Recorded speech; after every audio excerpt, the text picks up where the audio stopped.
우리 재산이 많고 적고 성능이 많고 적고 관계없이 모든 국민이 똑같이 얼마씩 주자는 거예요. 그게 보편적이라는 거예요. 그러니까 지난번 저기 코로나 사태 때 이제 국민 모두한테 돈 줬잖아요. 근데 그것도 이제 보편적인 거죠. 근데 그거 플러스 한 번 주고 많은 건 보편적이 아니에요. 죽을 때까지 영원히 주는 거. 참 좋겠죠. 이게 보편적 기본소득입니다.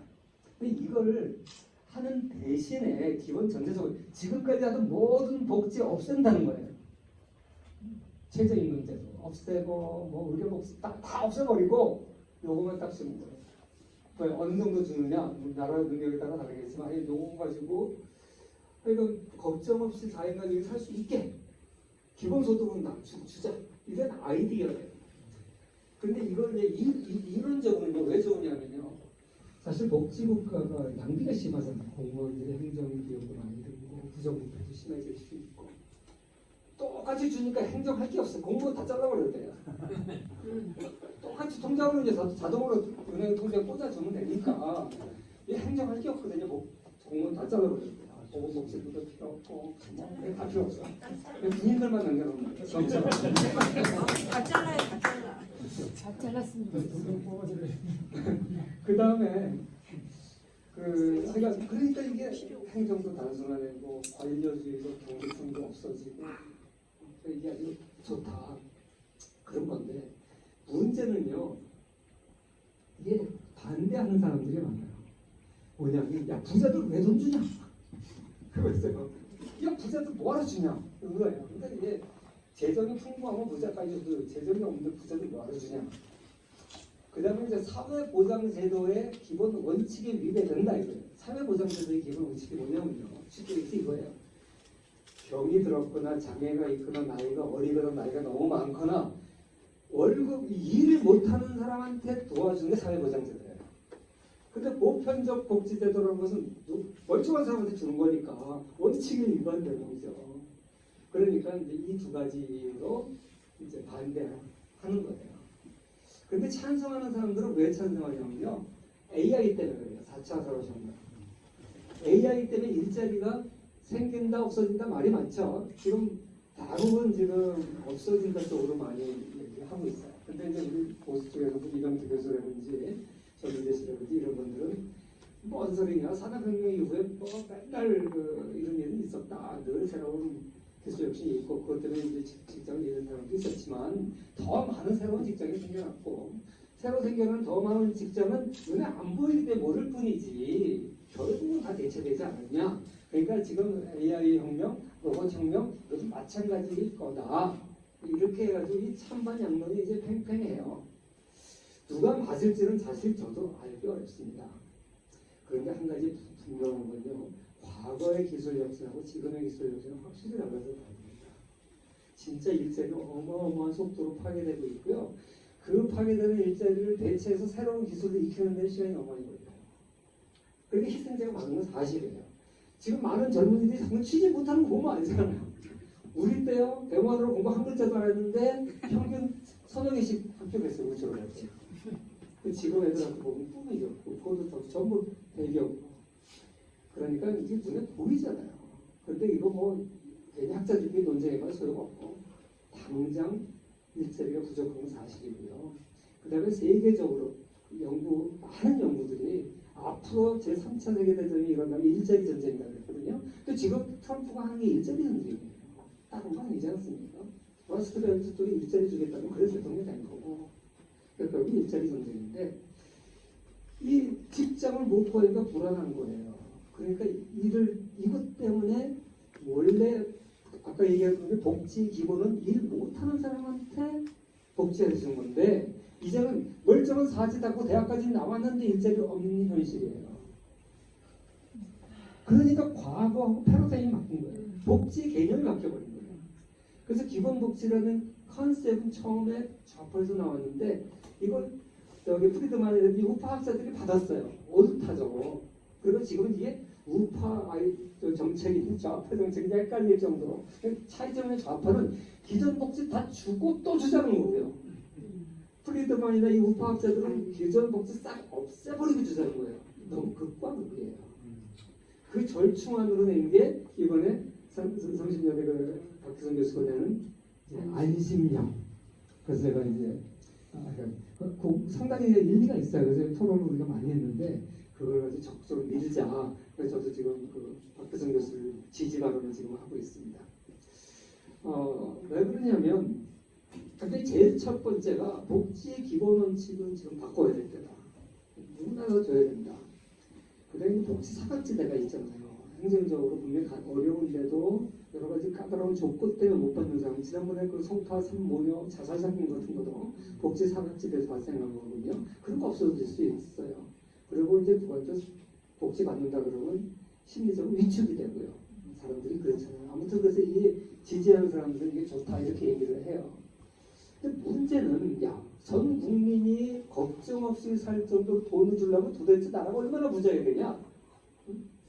아니 석유에 동동 떠 있는 그 어디입니까 저기 베네수엘라 같은 나라도 세계 석유 구조량이 2위인가 뭐 사우디나 그렇게 많고 그 나라는 조그맣고 석유에 동동 떠 있는 나라도 석유 퍼주다가 결국 나라 거덜났는데 우리 같은 나라가 어떻게 그걸 하냐? 그래서 사실 역사적으로 이걸 하지를 못했어요. 역사적으로는.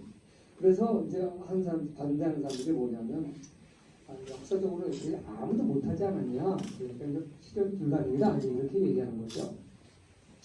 근데 그거에 대한 대안으로 아까 얘기했던 밀턴 프리드만이 얘기했던 음의 부의 소득제, 그 경제학에서는 부자가 마이너스라는 뜻이니까 네거티브 컨텍스트입니다. 이건 뭐냐면 그냥 퍼주고 사람들이 일도 안 하면 게을러지니까 그거 나라에서 돈도 없고 어느 정도 일하게 해서 매칭 펀드 주듯이 너 100만 원 벌었어? 나라에서 100만 원 줄게. 이런 식으로 이제 매칭 펀드 개념으로 일정 수준까지 주는 거죠. 그럼 근로 의욕도 생기고 가난한 사람들한테 소득도 생기고 일 안 해? 그럼 막 국물도 없어. 그런 거죠. 그런 이제 개념이었는데 뭐 이거는 상당히 이제 일리가 있어요. 그런데 이걸 아무도 못했어요.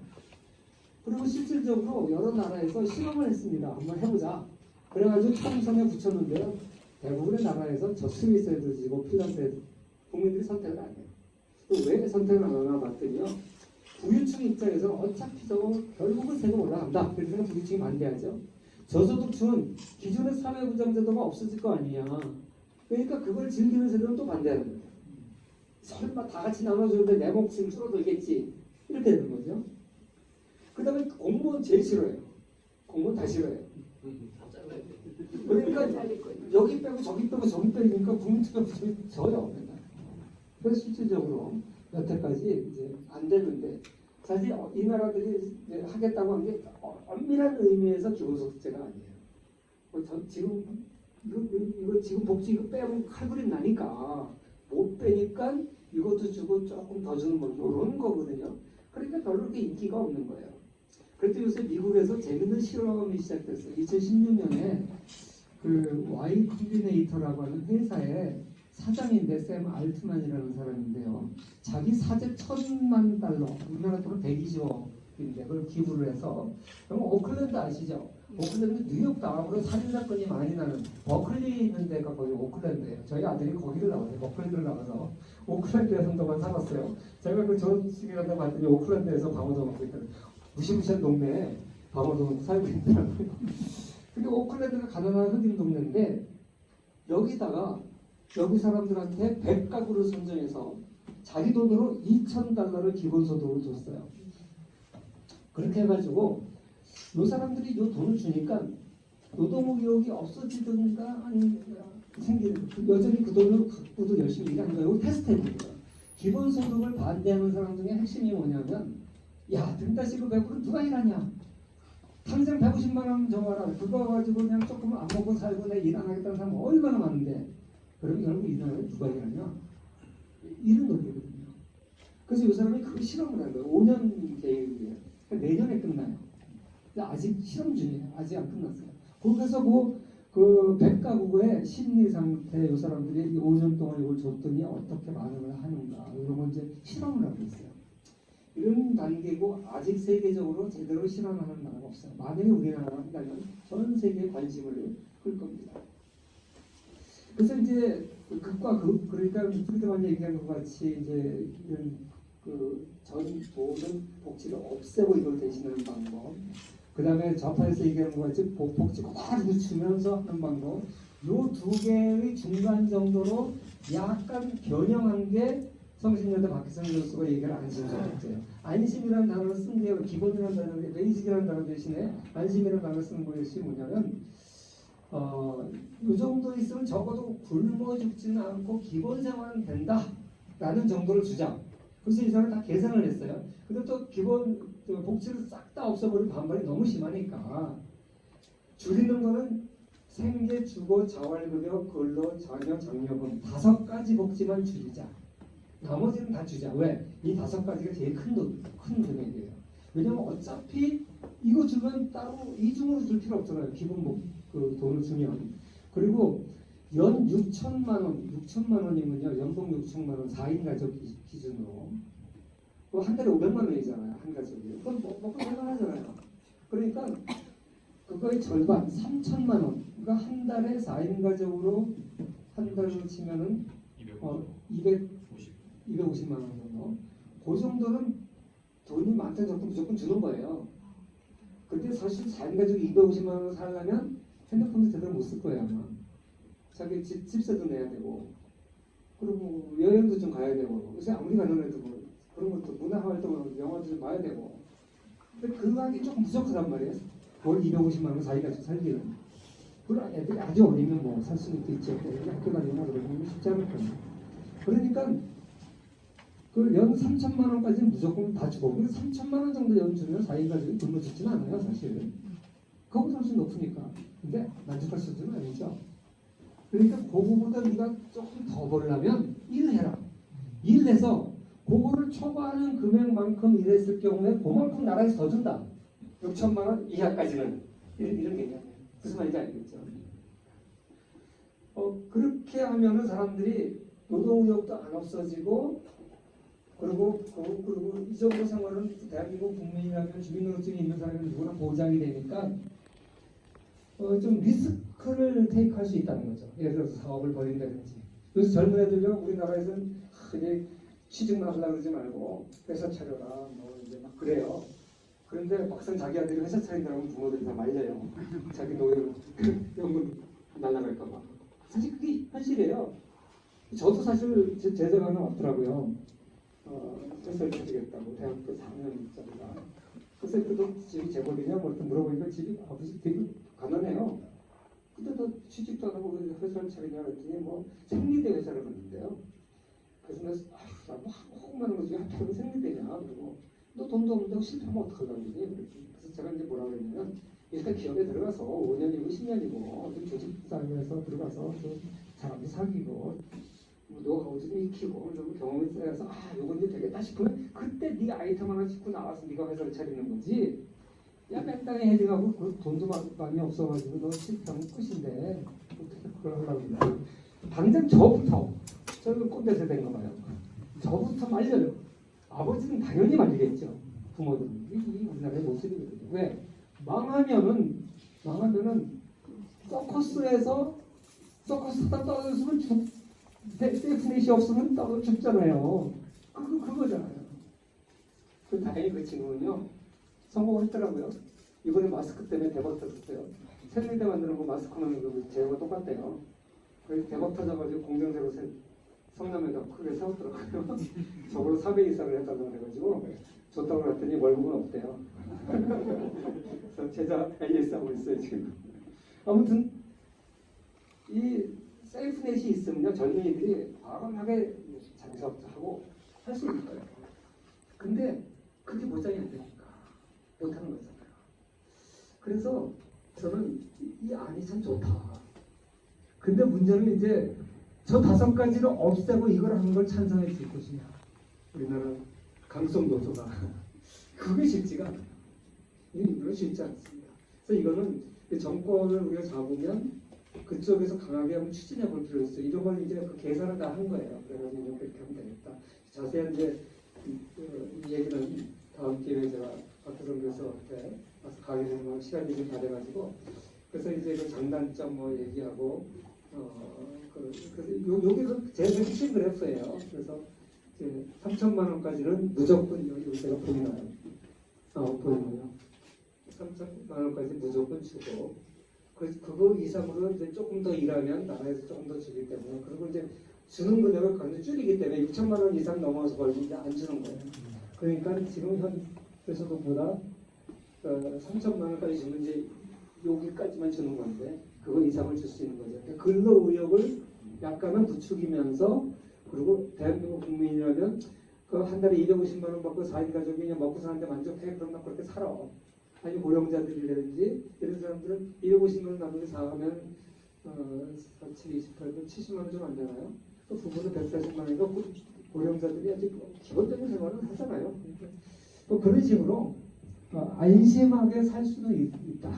그래 네가 더 조금만 노력하면 6천만 원, 월 500까지 그 지금 기준입니다. 앞으로 물가가 올라가면 그거 계속 연도에서 올라가는 거니까 지금 기준으로 4인 가족이 월 500만 원이 괜찮거든요. 그냥 중산층은 되거든요. 지금 중위소득이 500만 원 조금 넘어요. 그러니까 뭐 일시고 뭐 과외식 그 일도 돈은 없지만 그냥 애들 뭐 둘 정도 어린아이들이고 그냥 살만 하잖아요. 그러니까 그 정도 대한민국 국민은 살 권리가 있다. 이렇게 보잖아요. 그러면 안심하고 살 수 있다. 나머지는 네 꿈을 네 마음대로 펼쳐봐라. 이런 의도죠.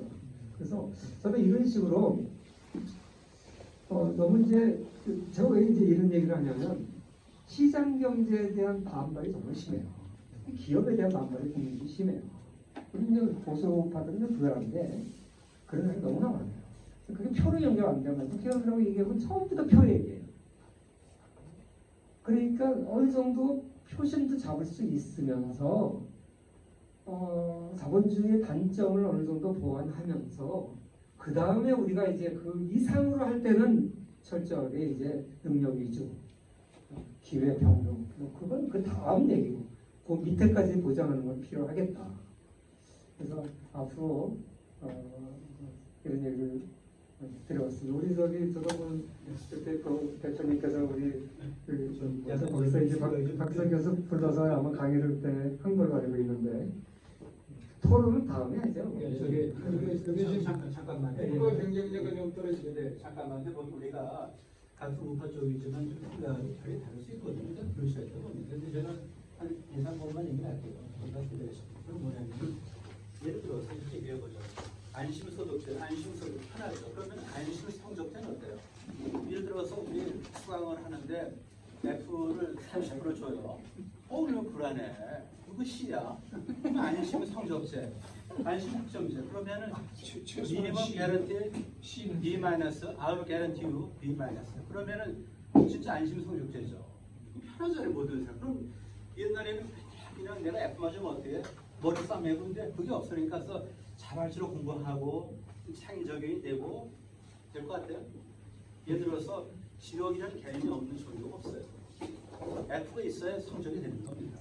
어떻게 보면 우리가 뭐 소득 불균등 뭐 얘기하지만은 팩트풀리스라는 그런 책이 있는데 그래도 극단적으로 생각해요. 실제로 보면은 대한민국에서 굶어 죽지를 않아요. 송파 거기는 보내면 그거는 아직 예외적인 그런 케이스죠. 우리 제도가 부합되면 그런 건 아니거든요.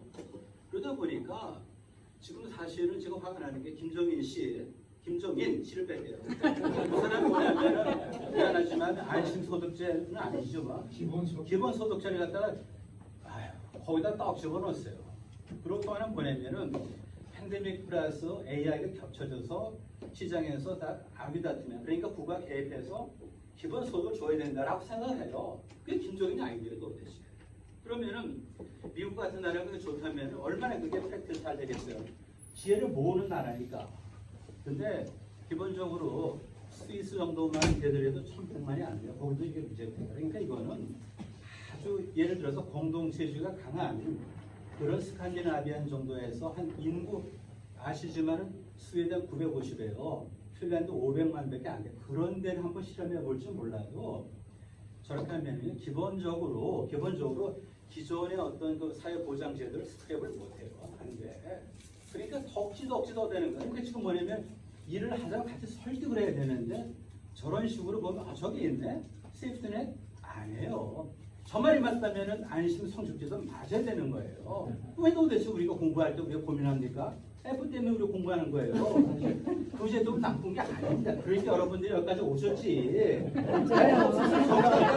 F 이상 되는 거 아닙니까? 예산 시뮬레이션은 된 거예요? 여러분 적용할 때 어느 정도 요걸 이제 박규성 교수 계산을 했더라고요. 그래서 이제 예산이 처음에 이걸 주장했을 때는 불가능하다고 생각했었어요. 사실 요거 한견에서 저하고 김종석 교수, 그 지난 20대 국회에서 이제 여의도 연구원장에서 공익대로 김종석 교수 둘이 이제 같이 발표를 했는데 그분대로 따라갈 때고 저는 이제 이거 발표하고 했는데 김종석 교수 얘기가 그거예요. 처음에 박기성 교수가 이거 얘기했을 때는 그때 뭐 이런 40몇 조 얘기하니까 어우 그런 돈이 어디냐고 그랬다는 거예요. 근데 이번에 코로나 사태로 이거 뭐 몇백 조 쓰는 거 보니까 아무것도 아니다. 이건 충분히 하고도 남는다. 이런 이제 결론이 내렸고 그래서 지금도 김종석 교수가 이제 바꿨어요 생각을. 그때 국회에 있을 때 자기가 반대했대요. 그 자기가 이제 재경위원회에 있으면서 이제 안 올렸다고 그러더라고요. 근데 지금은 상황이 바뀌었다. 그리고 아까 그 성적 안심 성적제를 얘기하는데 지금 대학은 안심 성적제를 하고 있어요. 그리고 대학은 왜 그러냐면요. A가 35%, B가 35%, 그리고 의무적으로 D를 5%씩 이렇게 있어요. 그 나머지 그 70% 빼고 5% 빼니까 나머지 15%, 25%인가 25% 이제 C 플러스 이렇게 줘요. 그러니까 F는 없고. 아니 F는 더 줘도 돼요. 근데 안 주죠 대부분의 교수가. 현실적으로 안 줘요. 그리고 C를 받아도 자기가 다시 들어서 고칠 수가 있어요. 그러니까 학점 인플레이션이 됐고 지금의 아이들은 CF, CDF는 더 비슷해요. 지금 올 A를 받아도 지금 선입전형 통과할까 말까인데. 맞습니다. 요즘 질문 하나 예. 4인 가족의 기준이라는 얘기 있잖아요. 그 가족 구성 이런 문제도 같이 시뮬레이션이 된 겁니까 그러면? 뭐 2인 가족이 있을 수도 있고 뭐 가족이 그 여러 가지 있을 때 2인 가족이면 3천이 되겠지. 그러니까 이제 1인 가족으로 얘기하면은 이제 6천이 아니라 1,500이죠. 이게 저기 출산율 같은 데는 상당히 큰 도움이 될 것 같은데. 그렇죠. 예. 그러니까 그것도 지금 젊은 애들이 애 안 낳는 가장 큰 이유가 자녀 양육 수가 없었다는 거잖아요. 그러니까 여러모로 이게 나라가 망하게 생겼습니다. 기준이 옛날 기준으로는 이제 말도 안 되는 건데 이걸 우파가 주장하는 건 말도 안 되는 거예요. 사실. 좀 뭐 정부 예산 좀 줄여가지고 하실 수 있죠. 그래서 이제 박혜성 의원 구속법 계산한 거예요. 5대 그 복지를 다 줄이고 추가로 필요한 게 얼마냐 했더니 그 정도예요. 그러니까 이 정도는 앞으로 예산 증가율하고 따져보니까 충분히 가능하더라. 그렇게 결론을 했어요. 근데